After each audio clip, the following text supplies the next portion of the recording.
Well, everybody in this group knows each other except one person. So Ash, before we get started, before Marvi gets us started, I'm sorry, Marvi, I'm taking over. No, please do the Before she honors. gets started, why don't you introduce yourself and then we'll go around and introduce ourselves to you. Okay, I'll lead off.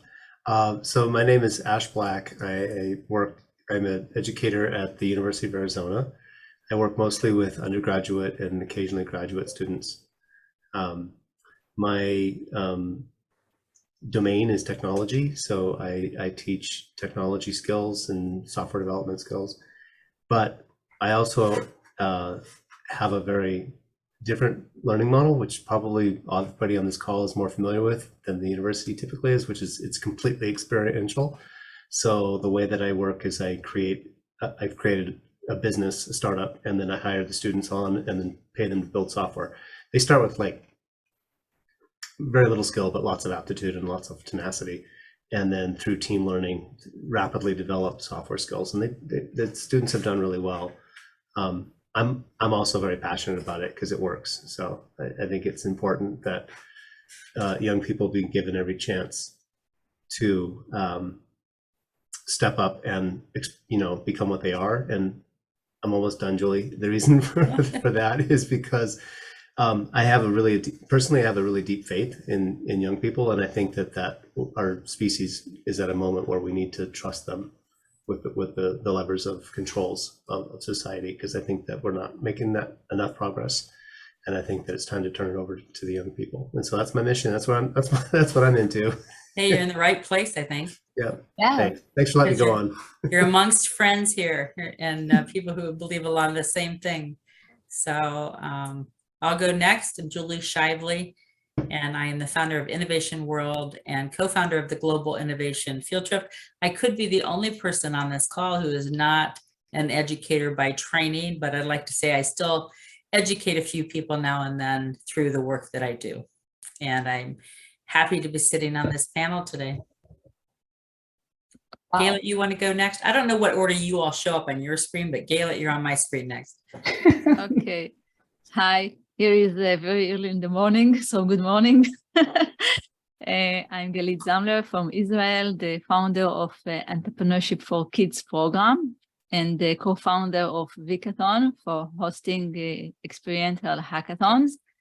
And actually what I do is encouraging entrepreneurship education from an early age. And my program, I actually train teachers, and they teach the program in schools and for grades 2nd to 12. And hackathons, actually we did hackathons for grades from 3rd grade to, elderly people.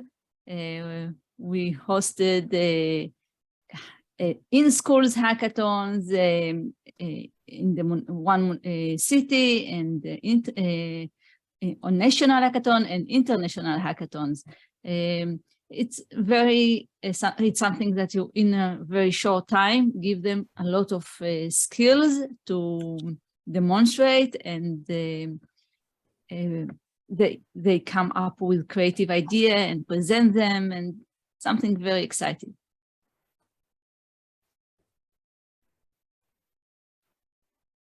LOL, you're the next on our screen.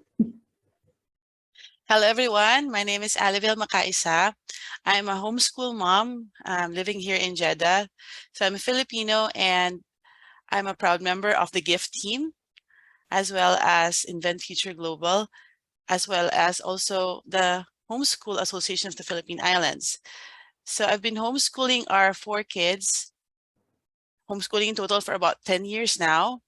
And my mission is to empower other youths to create, innovate, and collaborate by sharing purposeful and meaningful activities, one of which is, of course, GIFT. So I find that being part of this team and this program has been really a very enriching experience for our kids. And I truly hope that more kids will be enjoying this opportunity in order to build their confidence and to learn about world learning. So that's it. Reza, I guess You are the Hi. next one. Okay. Hi, everyone. My name is Lisa Stephanie, and I'm from Korea, Indonesia. I'm the chief creative and also the program designers in Korea. Previously, like I'm a former teacher at school, but now since working at school, it means we limited our reach to students. So that's why me and the CEO of Korea decided to resign from school, and we have Korea now so that we can have more reach out for kids and then the world learning as well. So it's really nice to meet everyone here. Oh, Thank you. Lisa, you have given me a lot of questions that I'll come later on. But Ting, you are, yeah. Ting, Hi, you're the- hello. This is Ting, and I'm in China, and I'm also the co-founder of Invent Future Global. We did that last, I think it's the last winter, yeah. And I'm also, I and my partners in Singapore, and we also held the very first student invention convention event in China. And we are so lucky that Lisa and other career students also support us and joined our event. So yeah, that is what we do in China. We also collaborate with libraries and some companies like Siemens EDA and Mexico China Center, things like the, companies like that to have this event to give students, to make students feel that the real business world is really very close to them. So their inventions will be exhibited at the library, just like some other great inventions in our real world. Yeah, and just several about an hour ago, my son and his club also support this club. There are some very lovely kids, and I think that club is a very good experiment for us. And we think that students can manage their groups at very young age. They can have the leadership at very young age, even they are maybe grade 1 or maybe 7 to 8 years old, but they can also do that. So, well, I'm also supporting this very small club. Yeah, that is me. Thank you. Great. Celeste. Hello, good morning, my time as well. I'm very pleased to be here. Thank you very much to the gift. My main position here in Johannesburg, South Africa, is the Liaison and Marketing Officer for the Institute of Invention and, oh gosh, I didn't even know my own name, the Institute of Inventors and Innovators. But I'm also a tutor in English for second language youngsters from 12 years old and below. So I hope that I will be able to contribute nicely today. Thank you very much. Whoa. Jake, are you going to be joining us? No? All right. Fine. So, I mean, I'm just stunned by the diversity of the group that we have for the panel discussion. Julie, the educators talk. And Julie, as you said, you are not the, you are the one who is not an educator in the group, but you are the one who is the educator at heart in the group. And I say that. And this is Marvi Khan from Pakistan.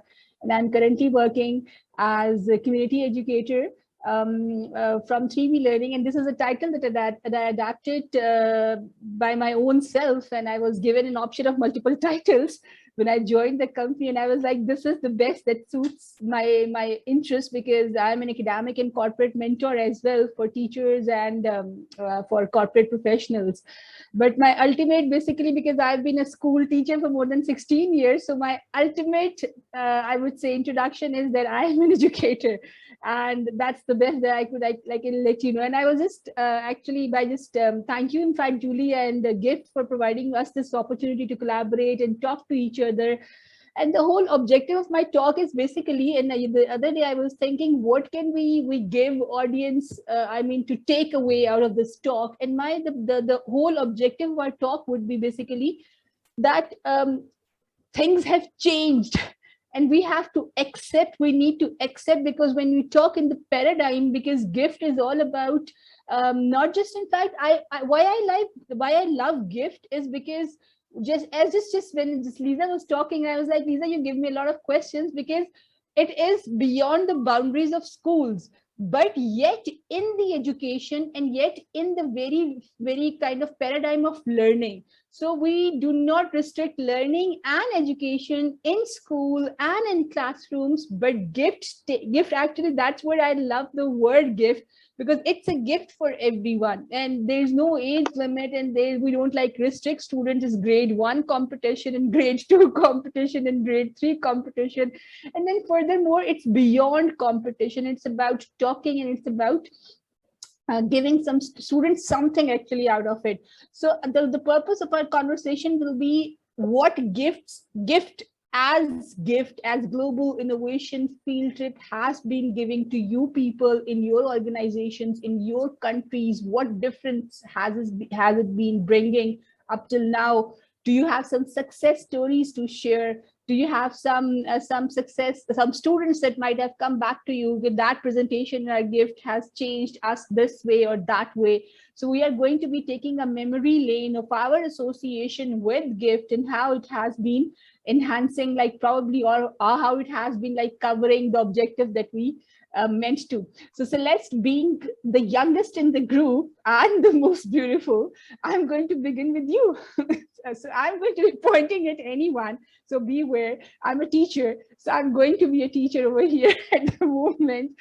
Celeste, I have a question for you that I really wanted to ask you, and believe me, people, I am such in awe of a few youngsters over here who have constantly been learning, and I saw them getting onto the innovation, because it's sometimes gets very easy for us people who have been into this technology thing and who have all that stuff since, like, we are, although it was a transition for me as well, I belong to the age of dinosaurs, but there are some people who have really taken it by learning through it and all that stuff. So Celeste, I have a question for you, that because you have been a teacher as well, you have been an educator as well, so you have been, other than your own kids, you have an experience of dealing kids from years now.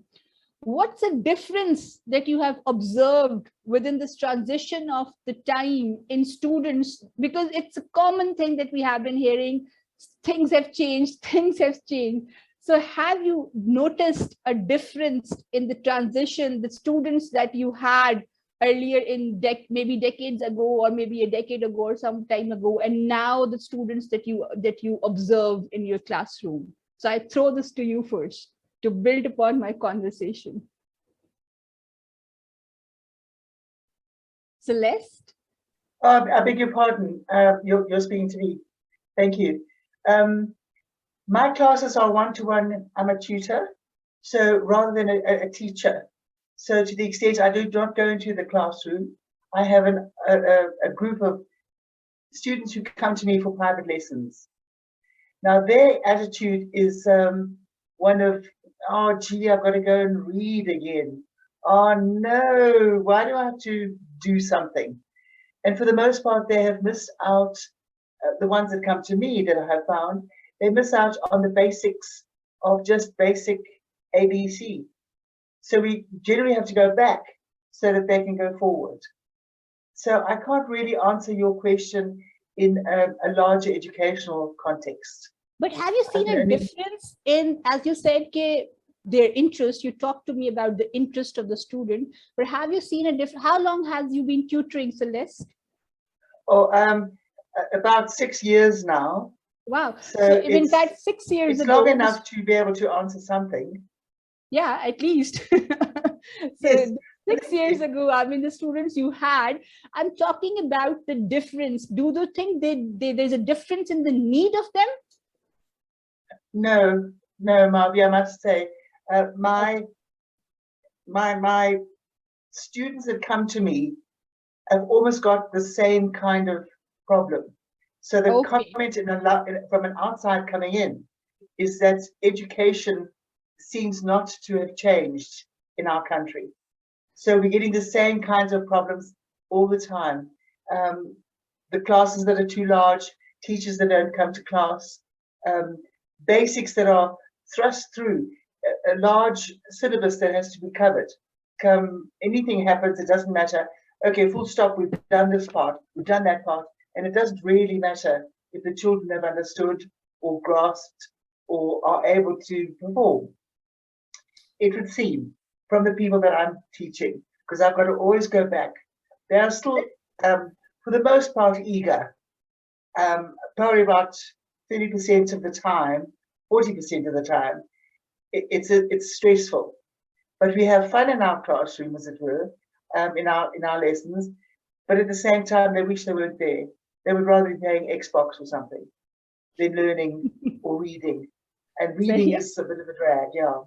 Yeah. Thank you, Celeste. I'll take away a sentence from your talk, and that is, we are dealing with the same problems over and over again. We are dealing with the same problems. And LOL, that is going to bring me to you for my next question. What made you opt for homeschooling while you have like kind of schools and schools and schools around you? I mean, you can have a school every next door, maybe.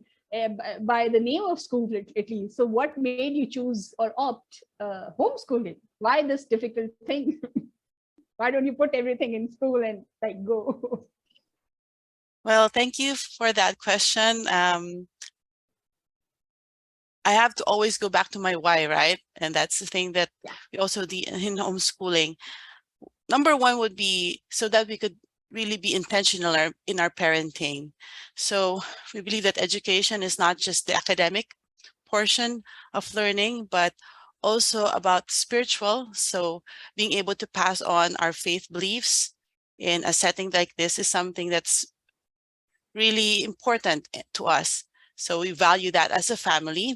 And also it's really amazing to be able to be an active role in the learning of our kids.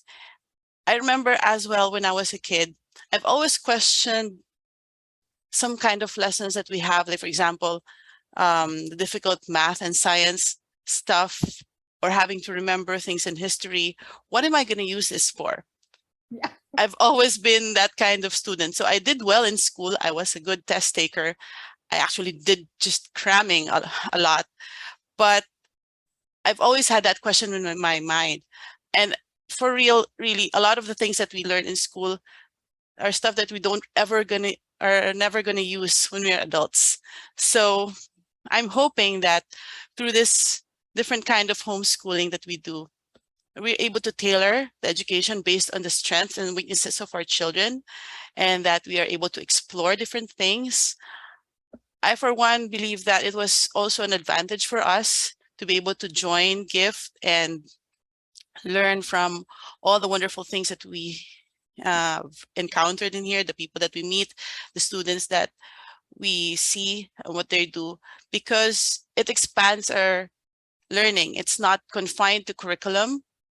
It's not confined to our Philippine curriculum or whatever curriculum that we're using, but we're really able to have a more enriched learning journey with each other. So, and I, as an educator, a homeschool educator, also learn with them.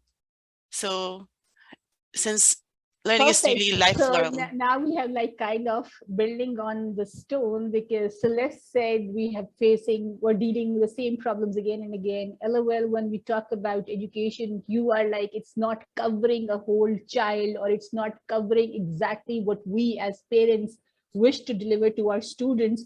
And Liza, that will bring to you for my next question, because you resigned school, you were in school, you resigned school, and then you're like, I'm going to do something else. Although, I mean, you really wanted to support students, you really wanted to support learners, but you couldn't do it in school. You resigned, and then you are like creating Kriya. So I'm really wondering, why didn't school allowed you, or why didn't school provided you with this opportunity to do what you really wish to do, when you had to have a separate company then and to support students, but not school itself? So here you go. Okay, thank you so much. So the main reason why I and Antonius, the CEO of Korea, decided to resign from school last time, it's because in Indonesia, I think in some countries as well, so there's a very competitive way for schools. And we have, like, let's say now I'm at office, and let's say in 5 minutes from our office, there are more than 20 schools around here. So very competitive here. So if teachers, they have good programs, they can only keep it to their own schools. They cannot share this program to other schools. So it's like that happening in Indonesia. So that's why last time when we were still part of a certain school, it's only limited to the students of my school at that time. So, but actually we have more kids to also can be reached out. They also have opportunities to be better as well. So that's why, yeah, we have Korea now. So we are part of many schools. We have school partners as well. So let's say on Monday, I'm in school A, and then on the next day, I can be in school B, school C, and so on. So yeah, so that's the reason, Murphy. Thank you, Liza. And I'm like really surprised to know that this happens, I guess, in multiple parts of the world. Sometimes, I mean, you are happy in some other ways when you say, because we keep on talking about our part of the world and you think that all the problems exist in our part of the world. But when you listen to the stories, sometimes or the other, you feel like, oh, okay, it's a norm everywhere. Probably not a good norm, but it's a norm everywhere. So teachers not being able to extend their programs to other schools because of the competitive nature of the school, and in whatsoever, what we are doing is not providing the students what we could do. I mean, the best of it. And Julie, that comes to you now, because we are going to heading on to, while establishing the fact that the call of the time or the need of the time is slightly different. In fact, a lot different, because I can talk on and on as an educator on this, because it's been 16 years of my career, because the call of the time is different and what we are doing to the students is a lot different at the moment. So Julie, what was your objective of establishing GIFT as a rescue maybe to the education system or whatever it was? So what was your motive? What brought you? Because I know you even before GIFT, and I know what you were doing earlier, and I know whenever you've been doing whatever you've been doing, you've been really wanting to give it to the students, and I really owe you for this, because you really have been doing some wonderful work even beyond education and beyond learning stuff. So I want your exact why of GIFT, because this is your time to tell us why GIFT. Muted. As long as you know that my why is not a static why. My why evolves and continues to evolve and evolve and evolve. So I spent about 18 years in the Ohio Invention Convention space.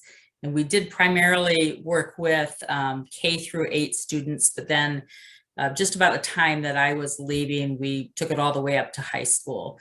So I watched these kids that were inventing things and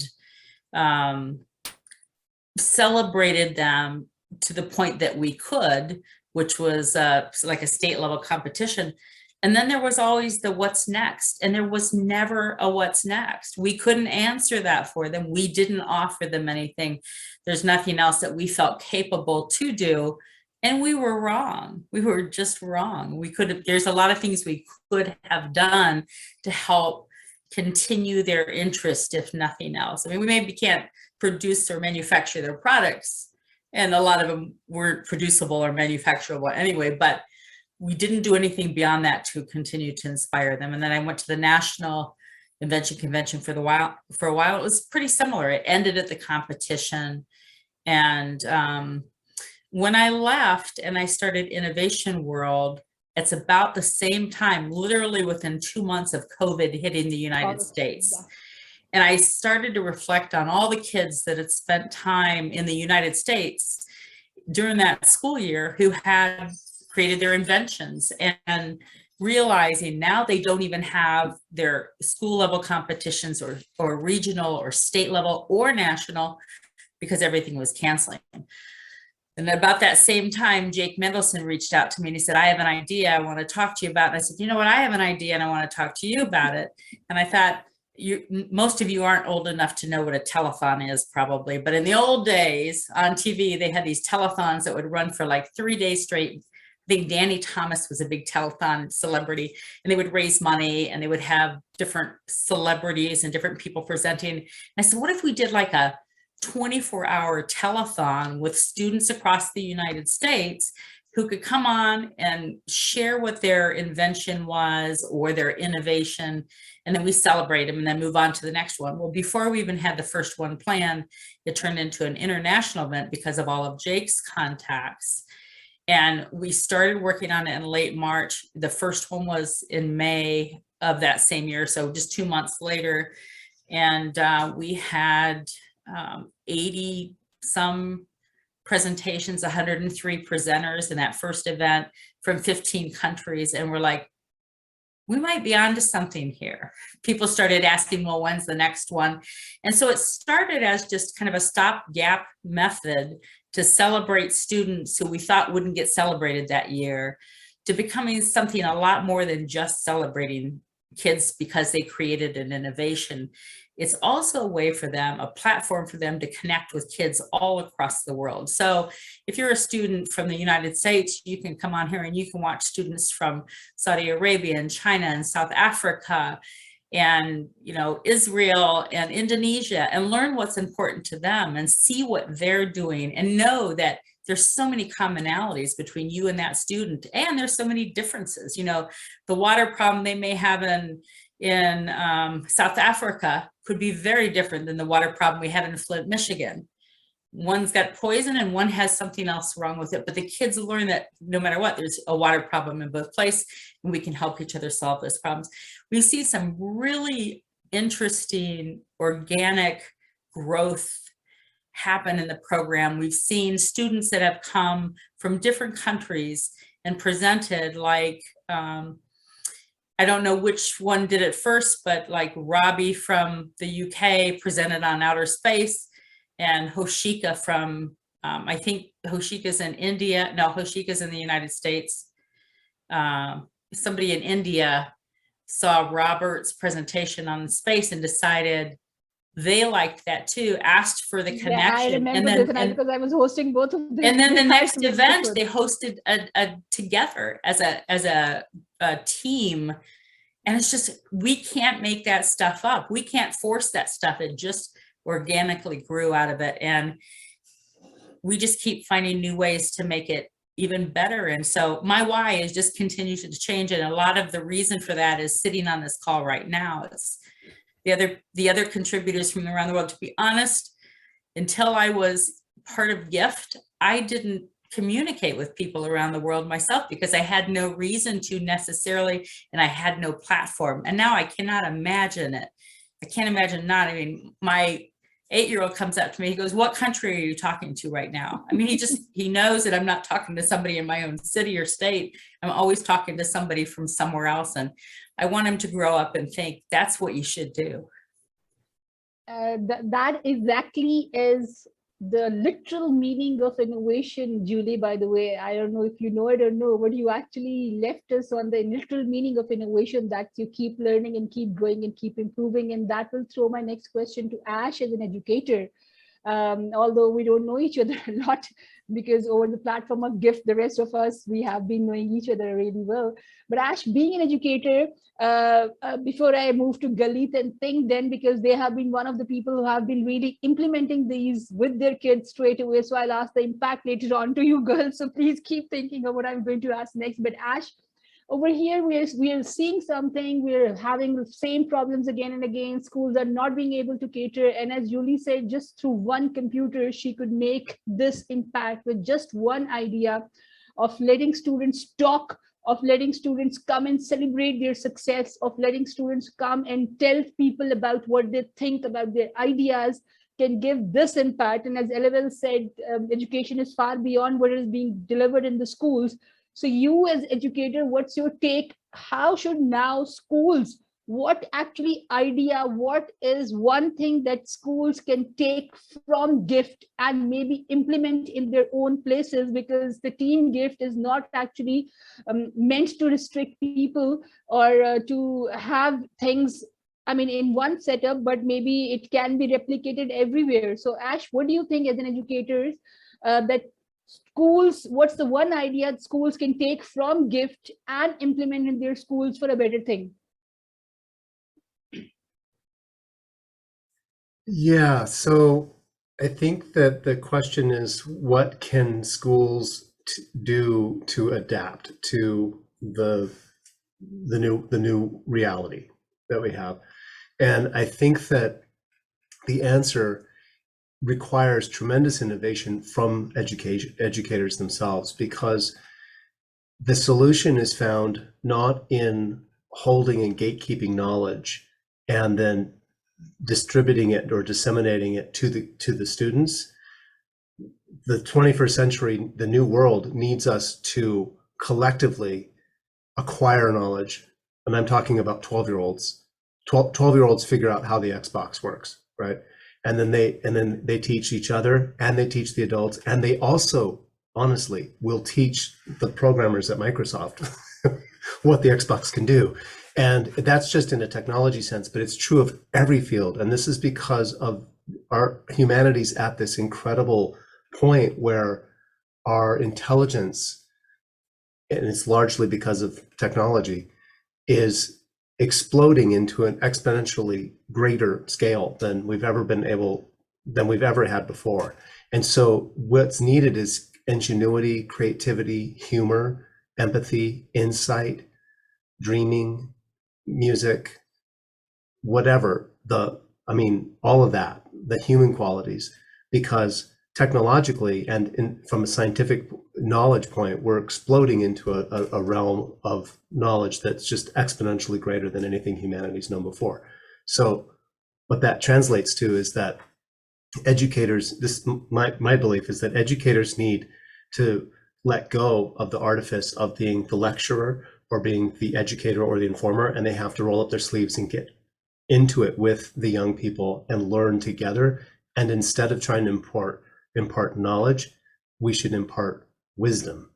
So we're learning everything afresh together, but the older people, they've been around more, so they can comment on things like, is that going to make you happy in 20 years? Like that, So that's my take on that question. And if I can, Ravi, I would like to comment on the question that you asked Celeste, because it's so central to the thing that I've discovered. So I'm really passionate about it. You asked about what are you seeing that's different with the students? And I started my the program that I created started in 2016, and every year I was working with new students coming in. And what I have noticed is that there is a huge inversion of skill talent when it comes to technology, where the incoming freshman class coming right out of high school has more technological skill than the outgoing seniors that have been at university for four or 5 years. And every single year it's the same. And so you get this kind of incline that's happening. And that's essential to what I think is why I'm passionate about it, is because that's why I believe so much in young people and technology. I'm like, you need to trust 18-year-olds, or in this case, 12-year-olds or 8-year-olds. Listen to them and help learn from them, because they can do it. So educators have a hard time with this, I know, but something's going on. And I think what it is I think we're evolving. Right? I think our species is evolving, and I think our young are at the forefront of that. And so that's something I try to get anybody who will listen to understand. But it's a huge asset too, to lean into the vitality of young people and gosh, we all remember what that's like, right?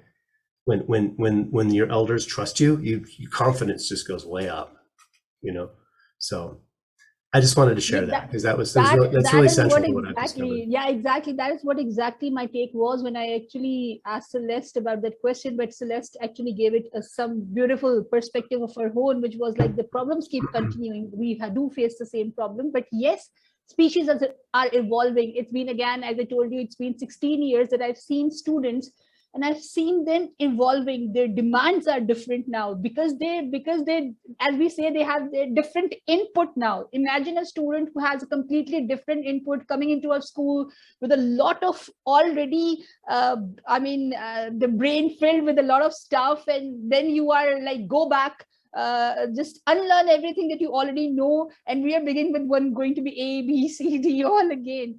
And that's how that's what we do to our kids at the moment, because they do have already a lot. In fact, since because I'm a brain story certificate as well, so I would really say, since prenatal, because of the external stimulations that students get, so not even a single child, even a 3-year-old, 2.5-year-old, when it comes to, LLL can definitely support me in this, when they come to you, when they come to school, they do have a lot in them already. So we should not be like, rather we like, oh, you do have a lot, you shouldn't be having this one, sorry, you're not allowed to have this one, so you just delete that, you have that in your mind, and we're going to give you something new and something different because we think it's right. So that's what we're treating. But Galit, that will bring me to you now, because now we're talking about gift, and how Julie just mentioned she has a very dynamic why, and she loved it. She just threw a term over here, which we'll be talking later on. But I've seen you implementing innovation education and entrepreneurship, actually, maybe, but more of innovation education with kids straight away.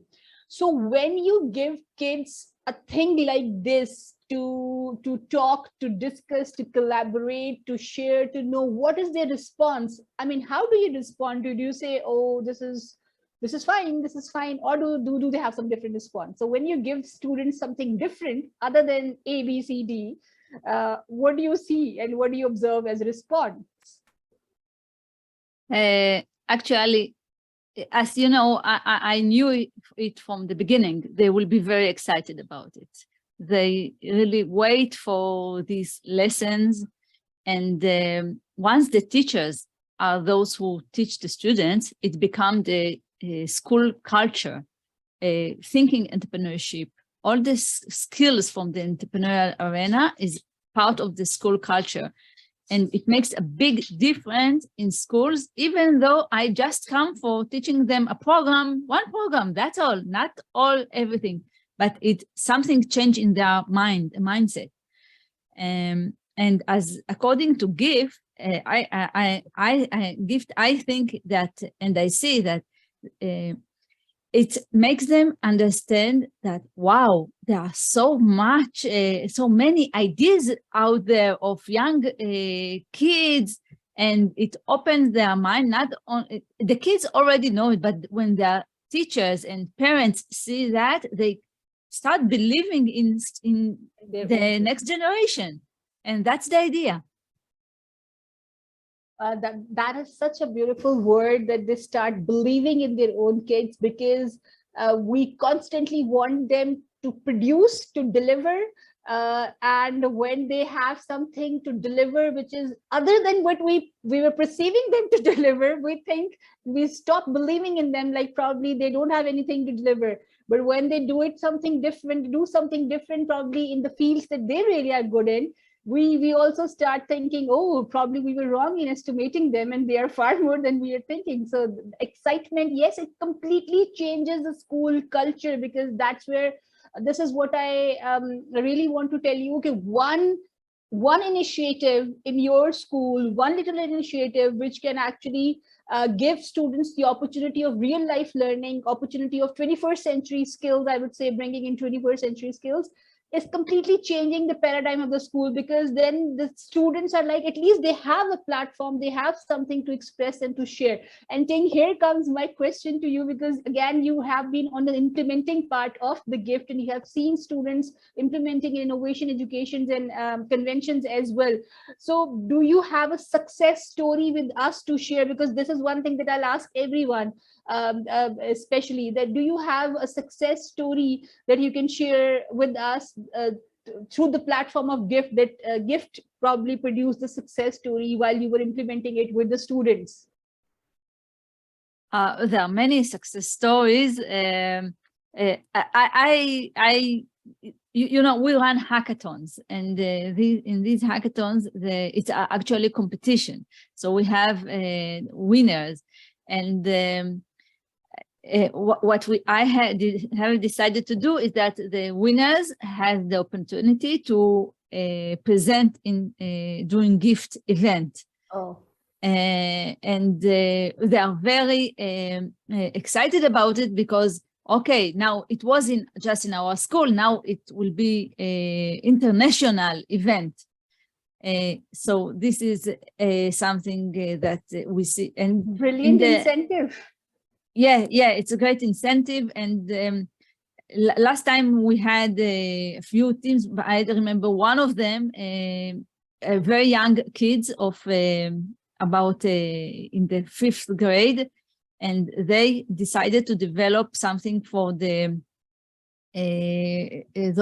blind people, how to choose their clothes, because they don't see its color and the shape and things like that. And they decided to put a note on each clothes with signs that tells them, and they made blind people, and they made the entrepreneurs who help blind people. It was amazing, really.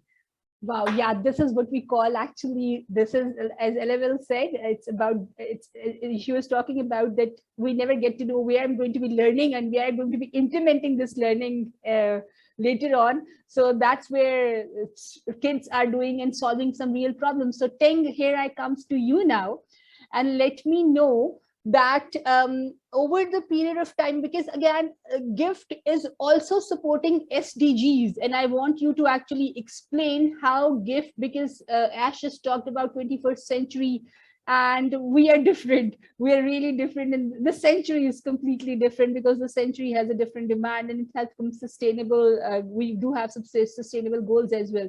So how GIFT is supporting SDGs, because you have been a very former member, and you have been very close part of GIFT, and you have been very a part of GIFT, which is like formulating all these ideas. So how GIFT is supporting SDGs, and what it has brought to you, to your students in your country from GIFT? What gift it has actually gifted you? Well, hi, thank you. Thank you, Mavi. Before I answer your question, I want to share some thoughts of mine to GIFT. And I think for us, because for Chinese students and the parents and the teachers, the first language is not English. And the most presenting language is English at GIFT, right? So that is maybe one difference from our country to other countries. And but the language will not be an issue, because we believe that GIFT is not a platform to provide some skills, or to even, maybe they can practice some English, right? But it's not a platform for skills, right? And it's not even a platform to obtain some knowledge for Chinese students and the teachers and parents. And I think it is a very good platform to have the concept, to change their concept. And that is the foundation for the education, because they can be open to innovating education.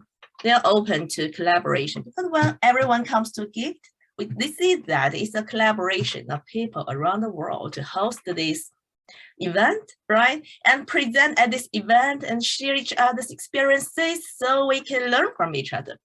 So I think that is a greatest value we get from GIFT, to find this value, to have this concept that we are open to this world and we're connected to this world.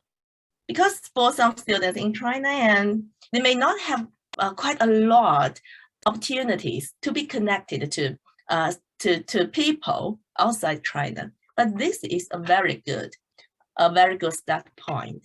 So they can start their way. For example, some students share their inventions and from China, and some students joined the student panel before at GIFT.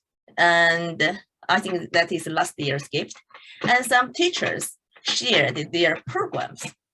And even some parents talk about their thoughts. So I think that's a very good way for them to feel they are connected with the world and they are willing to contribute, to support and be supported.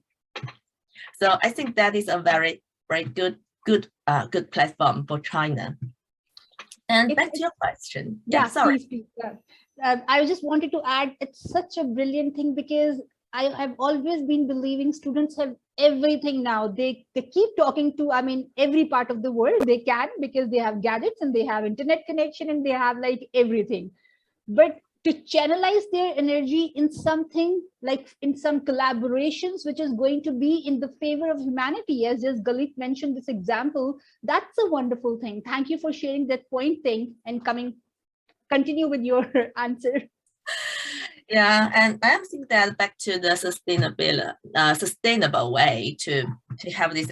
I'm not sure, because when we hold events, we found out that it is hard to have an international event. We even don't know whether our programs would be sustainable if we want to involve more people, especially people at the other side of Earth, because they are totally at different time zone with us.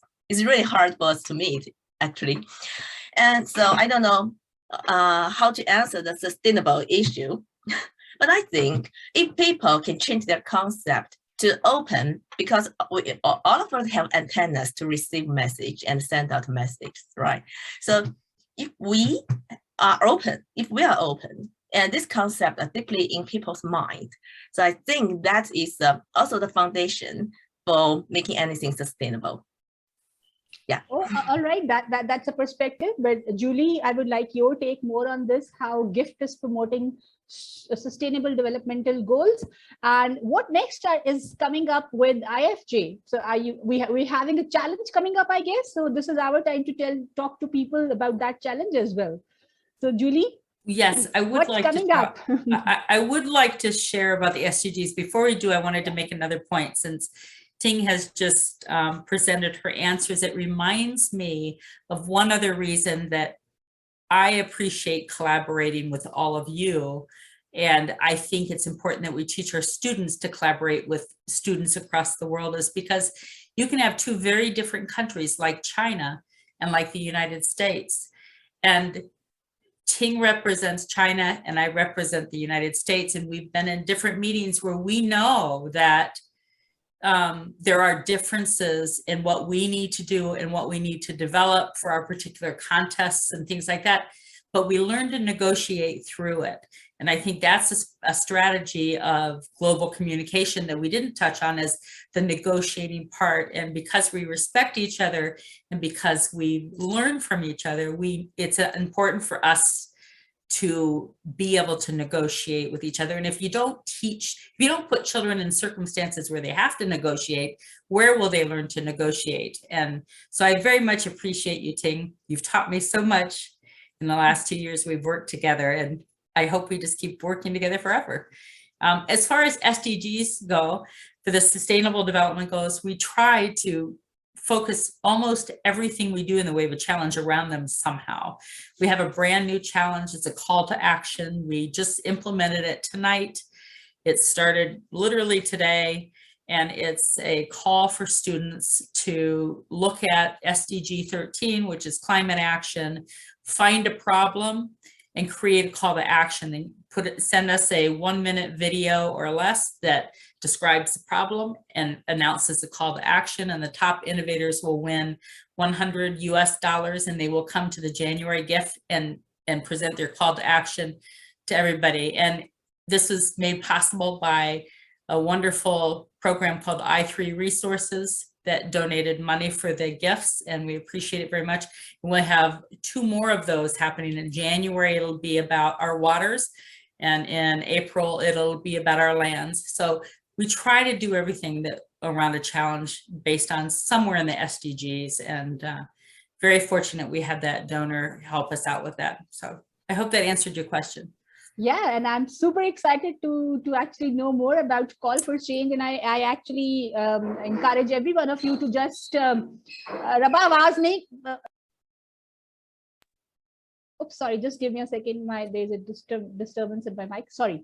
No, all right. Anybody who wants to know more about that, if you go to the Global Innovation Field Trip website. It's on the homepage. You just click on call to action and you can find it. Perfect. So now I'm just wrapping up our conversation with your memories. So Celeste, we'll start from you. One best memory from gift.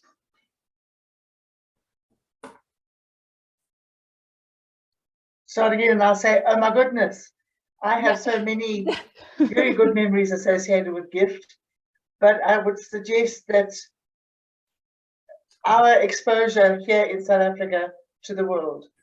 I'm still playing catch up in many, many ways. And the exciting thing is that my ship is turning and it's soon going to go and swing right round. So we're going to be far more involved, I think, in gift than we have been in the past. But gift has given us the opportunity to speak to the world.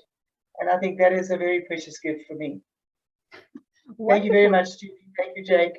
Thank you, everybody here on this panel. And thank you for all the Alliance partners. And without that, we couldn't have gone, we meaning South Africa, could not have gone this far. Thank you. And we love to hear from you and we love to learn from you, Celeste. So who was the next one who I actually raised this question? LOL, you were the next one. So your gift from gift. Celeste just raised this term and I love it. I think my best memory of gift is not when we were participating, but when I first saw it last July, because that was it. That was the spark, you know, and that's to be inspired. I hope that more than anything else, that's what also students who keep on watching or participating in gift have, that being inspired to do something good, something new, and to explore their learning and just enjoy the process. So I have passed that on to my children. I'm sure they also feel the same way, because when they watch the kids presenting, they do feel inspired. No, we can't really replicate all the things that the other kids are doing, but it gives them that hope and also more ideas, and really just brightens their learning as well, that they can do things that other kids are doing as well around the world. Whoa, Liza, your gift from gift, or your happy memory from gift, or maybe a memorable memory? Okay, so gift is like a refreshment. I can say refreshment for our students, because our students first joined gift 2020 during their quarantine. So it's very refreshment for them. They gotta meet more friends, more networking from gift. And then we've always have this, that gift is always like giving. I can say it's like a spirit and confidence booster for our students, because when they have projects and then they join gift, so they kind of get the affirmation to do more, to do better and better. So that's Perfect. the memory I got from gift. Great. Galit, your best memory or your gift from gift? Actually, is this what we are doing now? It's I think it's amazing that an event of 24 hours is actually occurs because of the collaboration with the people from all over the world, and this is amazing. Perfect. Saying your gift from gift. There's one thing deeply in my mind. I think it is at the end of 2020 or at the beginning of 2021. Julie invited us to join gift at the last 10 minutes of that gift. So many members from Invent Future Global joined that gift. Just 10 minutes left or 20 minutes left, everyone come to gift and to support each other. And everyone shared the change COVID-19 brought to us. So each one feels that just platforms like gift make us together. And we have the opportunity, even though we cannot travel to other places, we cannot have physical meet each other and just like students, but we can meet here and we can have friends here. We can collaborate here to provide fun experiences, education experiences, and to collaborate to generate new programs and to provide to our students and the schools and the partners. So that's really amazing collaboration by us. So I still remember that 10 minutes. It really, it is really impressive for me. During your last minute calls? Is her I'm memory hoping that's safe? not the one that I was weeping that whole 15 minutes. They started crying at one of them. But in the early days, we were up literally 24 hours too. Yeah, I remember. I think it's just in preparing this one, Jake passed off the hosting responsibilities to me a couple gifts ago because he was doing all the scheduling and he was scheduling hosts. And so I took it over.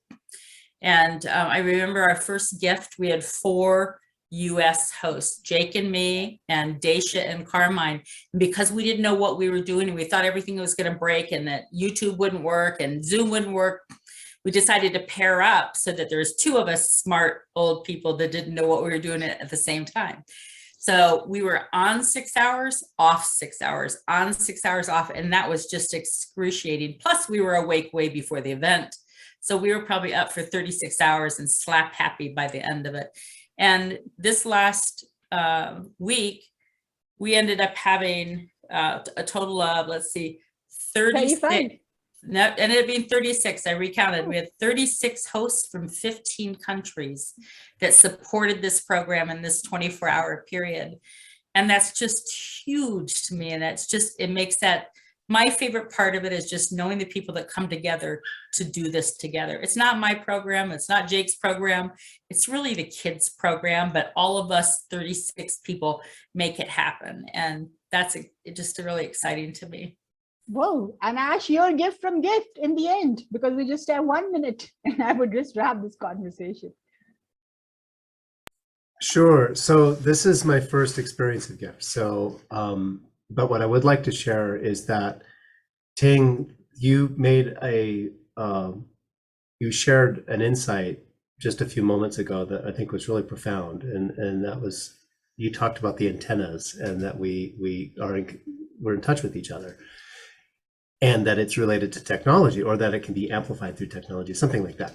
But then you tied it together and said that you thought that was the underpinning of global sustainability, and I just think that's a beautiful insight. And so thanks for sharing it, and thanks for putting it like so succinctly. Perfect. So you have it starts with us, all human beings, caring about it, and then we can figure it out. Awesome. Yeah, that is actually exactly all human beings caring about it. And the best thing I love about gift is it is all about celebrating students. And although we are 36 of us, but when it comes to talk to a student, all we mean and all what we try is just we are so focused on students that sometimes we don't even remember we are hosting it. All this we want is just to give and to get the best out of that student, to support that, to share the idea, whatever possible way we are supported. The students are not like confident, if the students are not acquired or equipped enough, all we just try is just to support them. So that's what the best idea of gift is, that all that matters to us is the youth, the youngsters, the future of our, I would say, the world. So thank you everyone for joining in this conversation. We just touched a little bit upon every topic, that how education still in every part of the world needs to be revised, needs to be reimagined with all the stuff, with all the new stuff, with everything that is being given. And gift is a huge inspiration for everyone. We can do a lot. We can learn a lot being in organizations. Schools can learn a lot. Organizations can learn a lot. And all you need is no resources, but just maybe a laptop technology, which is now commonly available.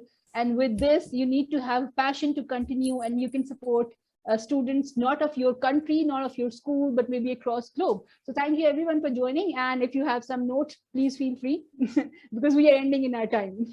Marvi, I just want to say, for somebody who was given this job 3 days ago, thank you very much for moderating. You did a fabulous job. You tied everything together you just wonderfully. And I bet that's the last time you make a suggestion. Then they go, okay, what would you like to be the moderator for us? Very good. Bravo. Thank you, everyone. I just wanted to inspire our listeners to take something out of it and implement and extend it, as just Ting said, because that's what the sustainability will be. Thank you, everyone. Take care. Thank you continue with Lisa, whoever you're is with me. hosting. Ash, thank you for hosting. Yeah. Ting, Gaylord, Alabel, Celeste, thank you for joining us.